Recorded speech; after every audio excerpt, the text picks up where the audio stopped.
किसी ने बड़े कमाल की बात कही है कि लोग कभी हंसने की वजह से नहीं मरते, लोग मर जाते हैं क्योंकि वो हंसना भूल जाते हैं।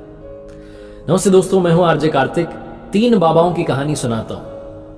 एक गांव से दूसरे गांव, दूसरे से तीसरे में जाते थे, लेकिन शिक्षा नहीं देते थे, प्रवचन नहीं देते थे, लोगों से बात ही नहीं करते थे, बस एक ही काम करते थे। गांव के बीचों बीच खड़े हो जाते चौराहे पर और जोर जोर से हंसने लगते।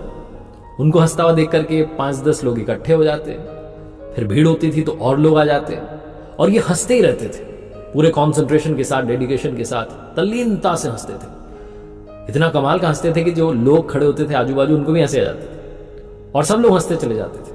पूरा का पूरा गांव इकट्ठा हो जाता, गांव हंसी के समंदर में डूब जाता।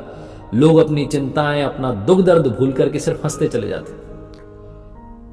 एक गांव में ऐसा करते, फिर दूसरे में जाते, तीसरे में जाते, इशारों में भोजन के लिए बता देते थे कि भूख लगी है, बाकी कोई और काम नहीं, कोई और बात नहीं। इसी तरीके से अपना जीवन बिता रहे थे। लोग इनसे कभी इनका नाम पूछ लेते थे तो और जोर से हंसने लगते थे। तो लोगों ने इनको हंसने वाले बाबा ऐसा नाम दे दिया, लाफिंग मंक। 3 लाफिंग मंक, तीनों हंसने वाले बाबा। पूरा जीवन ऐसे ही बिताया है। लेकिन कहते हैं ना कि जीवन में अंतिम समय तो आ ही जाता है, वो लास्ट मोमेंट तो आ ही जाता है जब आपको जाना है दुनिया छोड़ के। तो इनमें से एक बाबा की जिंदगी में ओपल आ गया। एक गांव में रुके हुए थे, शाम का समय था, उनकी तबीयत खराब हुई। इशारों में बाकी 2 ने बुलाया कि फटाफट से बुलाओ किसी को। तो वैद्य जी को बुलाया गया।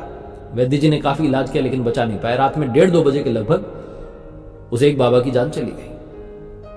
अब ये बात जंगल में आग की तरह इस गांव में फैल गई, गांव से दूसरे गांव में, तीसरे गांव में फैल गई। लोगों को ये बात नहीं थी, ये दर्द नहीं हो रहा था कि वो व्यक्ति की जान चली गई। उनको ये था कि जो बाकी के 2 हैं, अब उनका एक साथी चला गया है, अब तो वो पक्का रोएंगे, हम उन्हें रोते हुए देखना चाहते हैं। लोगों की अपनी अपनी सोच। तो अगली सुबह का लोग इंतजार करने लगे, भीड़ इकट्ठी हुई और लोग चल पड़े देखने के लिए कि अब तो वो दोनों रो रहे होंगे अपने साथी की मौत पर। जैसे से पास जा रहे थे, हंसने की आवाज आ रही थी। थोड़ा और पास गए तो देखा कि वो और जोर से हंस रहे हैं, इतना तेज हंस रहे हैं जितना तो जीवन में कभी नहीं हंसे। और लाश रखी हुई थी, उसके पास में दोनों बाबा जो बचे हुए थे, दोनों हंसे जा रहे। लोगों ने जाकर के समझाने की कोशिश की कि आपका साथी चला गया है, कितने इमोशनलेस हो, आपके अंदर इमोशंस ही नहीं है। आपका साथी चला गया दुनिया छोड़ करके, कम से कम आज तो मत हंसो, आज तो थोड़ा रो लो। वो जो बाकी के 2 बाबा थे, जीवन में पहली बार बोले। उन्होंने कहा कि हम तीनों में शर्त लगी थी कि जो भी दुनिया पहले छोड़ करके चला जाएगा, बाकी दोनों उसकी मौत पर हंसेंगे। हमारा ये साथी आज शर्त जीत गया, हम हार गए, हम अपनी हार पर, इसकी जीत पर हंस रहे हैं। अब अंतिम संस्कार की बारी आई, चिता पर लेटाना था।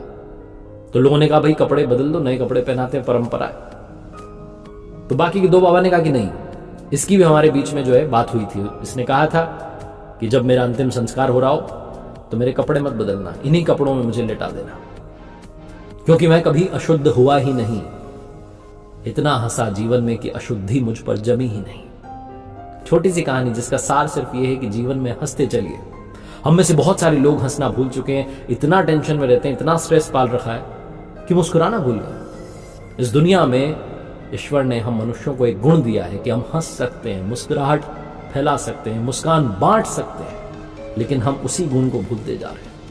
एक बार फिर से वही बात जो अक्सर कहता हूं, ऊपर वाले के आशीर्वाद, अपनी मेहनत और अपनों के प्यार के साथ कर दिखाओ कुछ ऐसा कि दुनिया करना चाहे आप।